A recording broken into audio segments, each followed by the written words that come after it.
Assalamualaikum warahmatullahi wabarakatuh. Baik, kita kembali belajar fisika. Kali ini kita akan membahas tentang gelombang.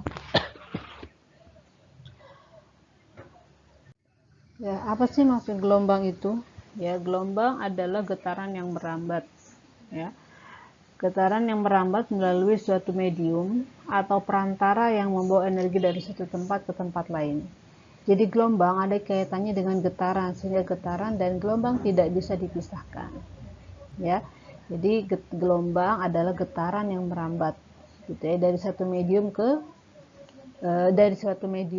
atau perantara yang membawa energi dari satu tempat ke tempat yang lain. Ya, dan jenis gelombang berdasarkan arah getar. Ya, jadi berdasarkan arah getar, ya, gelombang terbagi menjadi dua. Yang pertama adalah gelombang longitudinal, yaitu gelombang yang arah getarnya berimpit dengan arah rambatannya, misalnya gelombang bunyi.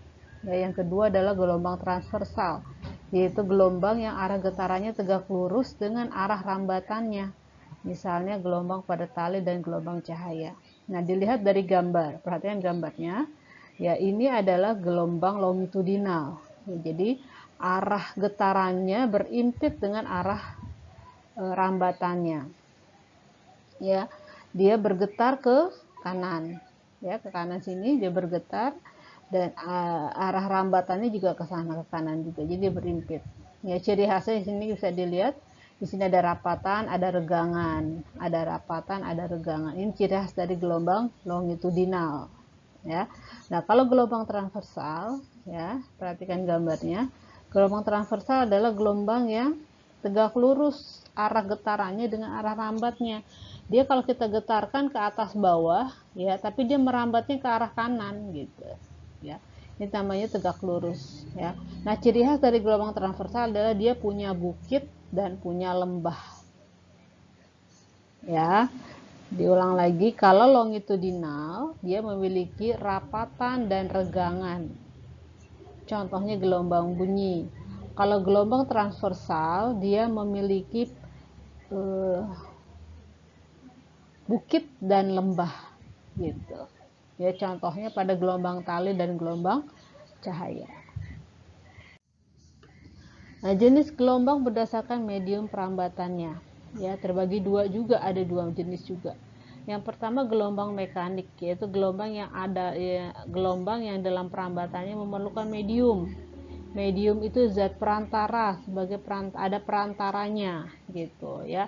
Seperti gelombang air, gelombang padat tali, dan gelombang bunyi. Nah, gelombang air kamu lihat perantaranya apa? Air, gitu ya. Nah, gelombang air. Nah, kalau pada tali, mediumnya ya tali, gitu kan. Kelihatan dalam tali itu dia turun naik talinya. Ya. Nah, kalau pada bunyi,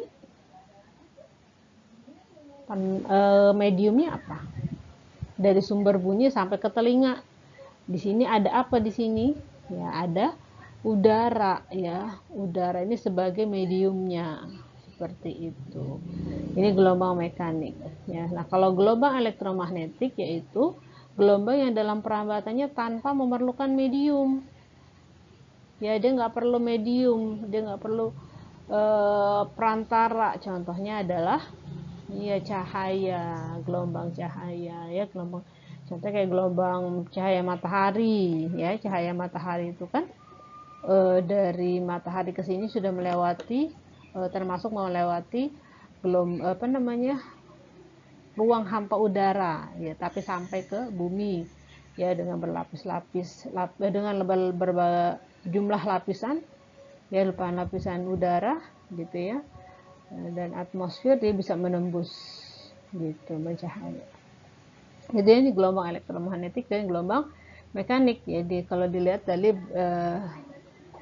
berdasarkan medium perambatannya. Nah, ini perhatikan sekarang komponen penting dalam gelombang.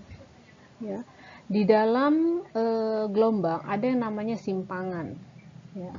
Simpangan merupakan jarak suatu titik pada gelombang terhadap posisi setimbang. Posisi setimbangnya mana sih? Posisi setimbang ini garis ini. Ya, garis ini adalah posisi setimbangnya. Ya, jadi jarak suatu titik pada gelombang ya, terhadap setimbang. Titik di sini, di A, di sini sampai dengan di B, ya, kemudian posisinya di sini. Ini merupakan simpangan, gitu. Jadi menyimpang. Jadi simpangan maksimum itu ada di B karena paling jauh, gitu ya. Nah, terus ini simpangan, ya. Nah, puncak gelombang. Puncak gelombang adalah titik tertinggi pada gelombang. Titik tingginya ada di sini di B, ya. Kemudian dasar gelombang, titik terendah pada gelombang. Ya, kalau titik terendah berarti ada di lembah paling bawah. Nah, di sini adalah dasar gelombang. Lembah gelombang, dasar gelombang, betul. Nah, kalau bukit, bukit itu seperti ini, setengah lingkaran ya, setengah gelombang ya. Nah, ini bukit, ini setengah gelombang, ini bukit, ya. Lengkungan atas gelombang pada posisi setimbang, gitu, ya. Nah, kalau lembah gelombang ini bagian bawahnya, gitu. Lengkungan bawah gelombang pada posisi setimbang, ya. Kemudian ada amplitudo. Amplitudo adalah jarak puncak atau dasar gelombang terhadap posisi setimbang. Amplitudo adalah jarak puncak atau dasar gelombang terhadap posisi setimbang. Jadi dari B sampai titik setimbang. Ini disebut dengan amplitudo. Gitu. Ya, difahami baik-baik ya. Nah, panjang gelombang atau lambda di sini disebut lambda ya. Lambang seperti ini dibacanya lambda. Panjang gelombang atau lambda adalah panjang satu kali gelombang. Satu bukit tambah satu lembah. Ya, jadi yang disebut panjang gelombang itu atau lambda adalah panjang satu gelombang. Satu gelombang itu satu bukit, satu lembah. Ya, seperti itu. Kalau dalam gelombang longitudinal, ini kan gelombang transversal ya. Kalau gelombang longitudinal berarti satu rapatan, satu regangan. Itu disebut dengan satu gelombang atau satu panjang gelombang. Ya. Periode gelombang atau T besar. Ya. Waktu yang dibutuhkan untuk menempuh satu kali gelombang. Ya, waktu untuk satu kali gelombang disebut dengan periode. Kemudian ada lagi frekuensi, banyaknya gelombang tiap satuan waktu. Ya, ini hampir sama dengan getaran kemarin. Ya, di getaran sudah kasihkan ya tentang periode dan frekuensi, itu sama pengertiannya. Ya. Kalau waktu di getaran kemarin, periode kan waktu yang dibutuhkan untuk satu kali getaran. Ya, kalau di gelombang dalam satu gelombang gitu. Ya. Jadi kalau di gelombang, ulang ya, kalau satu gelombang itu satu bukit, satu lembah, atau satu rapatan, satu regangan kalau pada longitudinal. Ya. Nah, kemudian cepat rambat gelombang atau V, ya, velocity, cepat rambat gelombang, adalah jarak yang ditempuh gelombang tiap satuan waktu. Ya. Jarak yang ditempuh dalam setiap satuan waktu. Diingat-ingat ya, kalau kita lihat sini gambarnya. Tadi misalnya satu gelombang itu dari A, B, C, D, E, satu bukit, satu lembah, atau satu lembah, satu bukit itu boleh ya. Kemudian kalau bukit aja berarti dia setengah gelombang. Nah, kalau lembah aja berarti dia setengah gelombang atau setengah lambda. Ya, dipahami pelan-pelan ya. Oke, kita lanjut.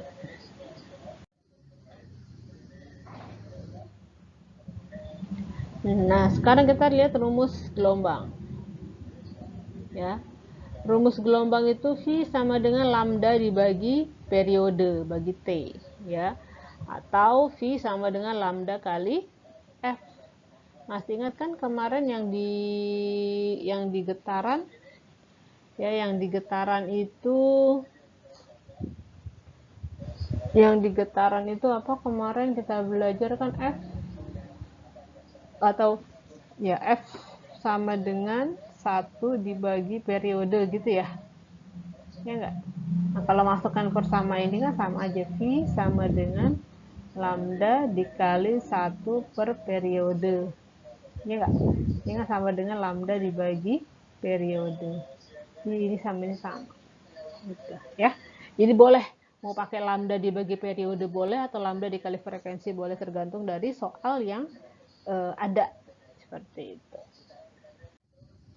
Nah, kita lihat contoh soalnya. Berapakah jumlah gelombang transversal pada berikut ini? Ya, tadi ini sudah sebutkan, satu gelombang itu adalah satu lembah satu bukit, atau satu bukit satu lembah, ya. Nah, kalau misalkan di sini tulis satu gelombang, tulis dari A kemudian sampai E, betul. A, B, C, D, E, A sampai E, ya. Atau boleh juga dari C sampai G, betul. Ini satu gelombang. Kalau mulai dari B, berarti sampai mana satu gelombangnya? Sampai F, ya, gitu. Nah, berarti kalau dalam gambar ini, ya, gambar ini misalkan sampai sini nih, sampai atas ini. Ya, sampai atas sini. Berarti dia berapa gelombang? Dari A sampai E satu gelombang. Ditambah sampai G setengah gelombang. Iya kan? Nah, kalau A sampai G berarti dia satu setengah gelombang. Gitu. Ya, kalau sampai H, G ke H berapa gelombang? 1/4. Betul. Berarti kalau dari A sampai H itu 1,75 gelombang, atau 1/3/4 gelombang, gitu ya. Nah, selanjutnya, jika gelombang tersebut menempuh jarak selama 0,6 detik, hitunglah periodenya. Nah, yang diketahuinya adalah T-nya 0,6 detik. Yang ditanya periode. Periode apa rumusnya?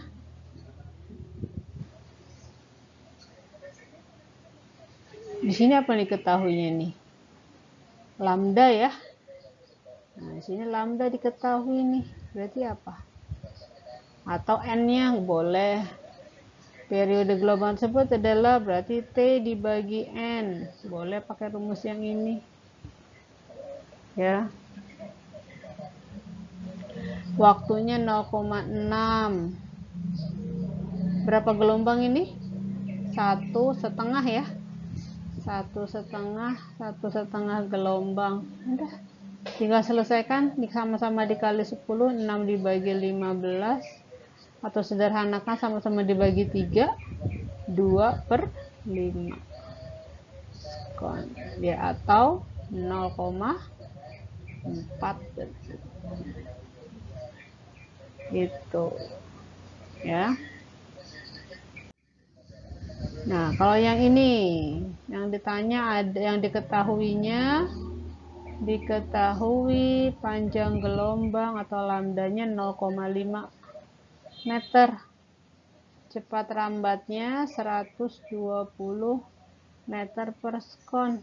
Nah, yang ditanya adalah F-nya. F apa? Tadi kan rumusnya gimana? V sama dengan lambda dikali frekuensi. Berarti kalau ditanya frekuensi sama dengan V dibagi lambda. 120 dibagi 0,5 berarti 240 Hz. Ya, akan dipahami baik-baik. Nanti contoh soal lainnya ada banyak di buku ya. Ya, mungkin itu pembelajaran kita hari ini. Ya, semoga bisa dipahami dengan baik. Silahkan kalian catat, nanti akan ada pertemuan selanjutnya untuk membahas soal-soal yang akan diskusi gitu ya. Jadi tugas hari ini kalian mencatat apa yang ada di video pembelajaran hari ini ya, termasuk contoh soalnya dipelajari baik-baik. Ya, kemudian kirimkan rangkuman kalian di ALS. Baik, itu saja, kita tutup dengan baca hamdalah. Alhamdulillahirabbil alamin. Assalamualaikum warahmatullahi wabarakatuh.